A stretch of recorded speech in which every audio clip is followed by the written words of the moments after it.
Hi all, ఎలా ఉన్నారండి అందరూ? మనం ఈరోజు మామిడికాయ కొబ్బరికాయ పచ్చడి చాలా టేస్టీగా ఎలా చేసుకోవాలో చూద్దామండి. 10 కొబ్బరికాయలు కోరుకున్నాము, అలాగే మామిడికాయ తురుము కూడా తీసి పెట్టుకున్నాము.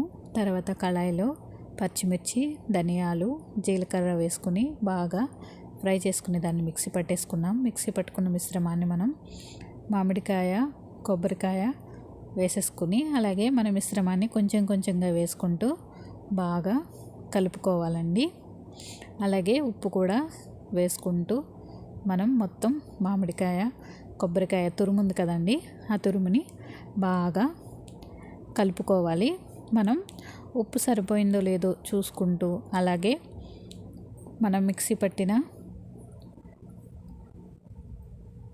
పచ్చిమిరపకాయలు, అలాగే ధనియాలు, జీలకర్ర మిక్సీ పట్టుకున్నాం కదా, ఆ మిక్సీ పట్టిన మిశ్రమాన్ని కూడా వేసుకుంటూ సరిపోయిందో లేదో చూసుకుంటూ మనం ఇలా బాగా కలుపుకోవాలి. ఇందులో మేమైతే ఒక 10 కొబ్బరికాయలు, అలాగే ఒక 6-7 మామిడికాయ తురుము కూడా తీసుకుని కలిపామండి. ఉప్పు సరిపోయిందో లేదో ఒకసారి చూసుకుని మళ్ళీ మనం కావాలితే కనుక బాగా వేసుకోవాలన్నమాట. అలాగే మనం దీన్ని ఇప్పుడు తాలింపు పెట్టుకోవాలండి. తాలింపు కోసం మనం ఆయిల్ వేసుకుని అందులో శనగగుడ్లు వేసుకుని బాగా ఫ్రై చేసుకోవాలి. అలాగే అందులో శనగపప్పు, అలాగే మినప్పప్పు, ఆవాలు, తాలింపు సరుకులన్నీ కూడా మనం ఒక్కొక్కటిగా వేసుకుంటూ బాగా కలుపుకోవాలన్నమాట. అలాగే ఇందులో ఆవాలు కూడా వేసుకొని, ఆవాలు వేసిన తర్వాత మనం వెల్లుల్లిపాయలు బాగా చితక్కొట్టి ఎప్పుడైనా వేసుకోవాలండి. వెల్లుల్లిపాయలు ఒకవేళ వెల్లుల్లిపాయలు చితక్కొట్టకుండా వేసుకుంటే కనుక అవి పేలిపోతాయి. సో మనం చాలా జాగ్రత్తగా వాటిని బాగా చితక్కొట్టుకుని వెల్లుల్లిపాయలు గట్ట వేసుకోవాలి.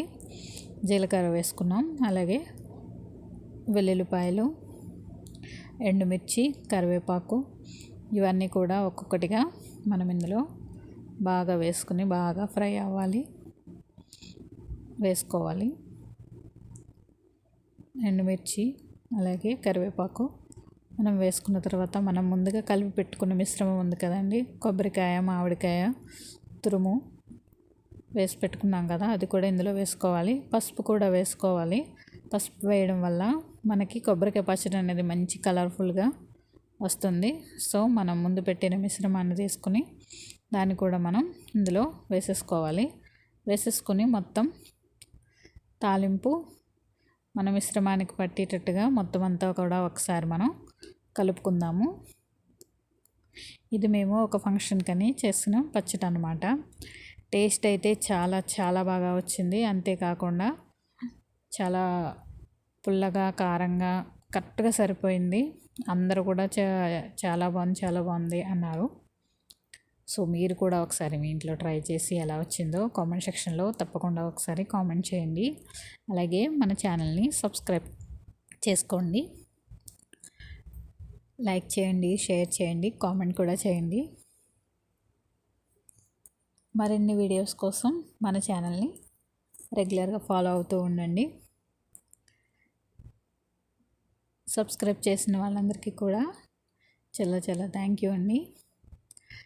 ఇది మేము ఆ రోజు నైట్ భోజనాల్లో వేశారు. అంతేకాకుండా నెక్స్ట్ డే మార్నింగ్ కూడా ఇడ్లీలు వేసుకుని, ఇడ్లీల పైన నెయ్యి వేసుకుని ఈ చట్నీ పెట్టుకొని తింటే వావ్, సూపర్గా ఉంది. చాలా చాలా బాగుంది.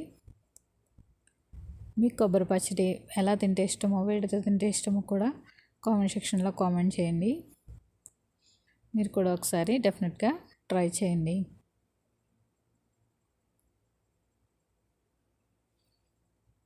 చిన్నప్పుడు సమ్మర్లో మామిడి పళ్ళ కోసం మామిడి చెట్ల దగ్గర వెతుక్కుంటూ ఉండేవాళ్ళం అండి. మీకు కూడా అటువంటి అలవాటు ఉందా? కామెంట్ సెక్షన్లో కామెంట్ చేయండి. Please subscribe.